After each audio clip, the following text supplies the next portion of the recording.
Hey guys, நம்ம the JAM previous year exam question solving video seriesல இருக்கோம் and இது வந்து question number 3 in terms of structural geology and question என்னன்னு பார்த்தீங்கன்னா the dip of the normal as well as the overturned limb of an horizontal overturned antiform are 30 degree and 70 degree respectively. The interlimb angle of the fold is dash. ஓகேவா? So என்ன கொடுத்துருக்காங்க அப்படின்னா ஒரு overturned fold இருக்கு. அந்த overturned foldல ரெண்டு லிம்போட different ஆங்கிள்ஸை கொடுத்துருக்காங்க. So இந்த ஆங்கிள் வச்சு the interlimb angle என்னன்னு சொல்லணும் ரைட்டா. ஸோ பொதுவாக அடிச்சிருப்போம் overturned fold அப்படின்னா என்னன்னா both the limbs are dipping in same direction but in different angle. இதே both the limbs are dipping in same direction and same angle இருந்துச்சுன்னா that is called as an isoclinal fold. கரெக்டா. So இந்த fold அவங்க கொடுத்த கொஸ்டினில் கொடுத்த fold நம்ம நினச்சிப்போம். So என்ன கொடுத்துருக்காங்க அப்படின்னா இது ஒரு ஓவர் டேர்ன்டு ஃபோல்டு. இந்த ஓவர் டேர்ன் ஃபோல்டில் ரெண்டு லிம்பும் ரெண்டு டிஃப்ரெண்ட் ஆங்கிளில் இருக்கும். ஏன்னா அது பை டெஃபினேஷன் அப்படி தான் இருக்கும். So we have a 30 degree and 70 degree limb. ஓகேவா, இது கொஸ்டினில் கொடுத்தது.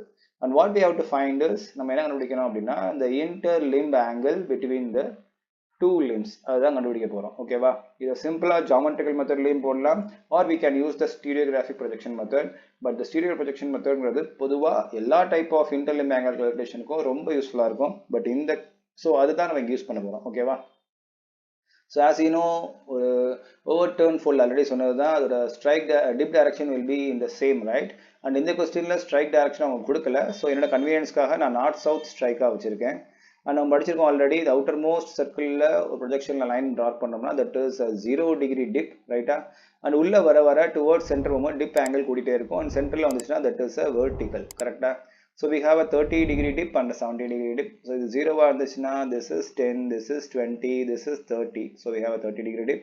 And this is 40, this is 50, this is 60 and this is 70. So நம்ம ரெண்டு லிம்பையும் இங்க ஆர்க்ல மார்க் பண்ணியாச்சு as it is a planar feature. பொதுவா planar feature நம்ம ப்ரொஜெக்ஷன்ல ஆர்க்கா தான் மார்க் பண்ணுவோம். அந்த ஆர்க்குக்கு ஆப்போசிட் 90 டிகிரி ஆங்கிள் ஒரு புள்ளி வச்சோம் that is called as pole. So இந்த ரெண்டு ஆர்க்குக்கும் இங்க ரெண்டு போல் இருக்கு. அண்ட் அவங்க கேட்டது என்ன அப்படின்னா interlimb angle which is quite easily measured in term using the poles. So இந்த போல் வச்சு பார்க்கும்போது பார்த்தீங்கன்னா இது 10, இது 20, இது 30, இது 40. So difference between the interlimb angle will be 40 degree. ஓகேவா, ஸோ இந்த செம்மை பொறுத்த வரைக்கும் இது ஓவர் டர்ன் ஃபோல்டு. ஸோ சிம்பிளாக நம்ம மைனஸ் பண்ணி போட்டால் கூட ஆன்சர் வந்துடும், பிரச்சனையே கிடையாது, 14 ஆன்சர் வந்துடும். பட் பொதுவாக இந்த மாதிரி இல்லாமல் மற்ற ஃபோல்டுக்கு வரும்போது நீங்கள் ப்ரொஜெக்ஷன் தான் யூஸ் பண்ணணும். அப்போ என்ன ஆகுன்னா ஒரு போல் இங்கேயும் இன்னொரு போல் வேறு இடத்துலையும் விடலாம்.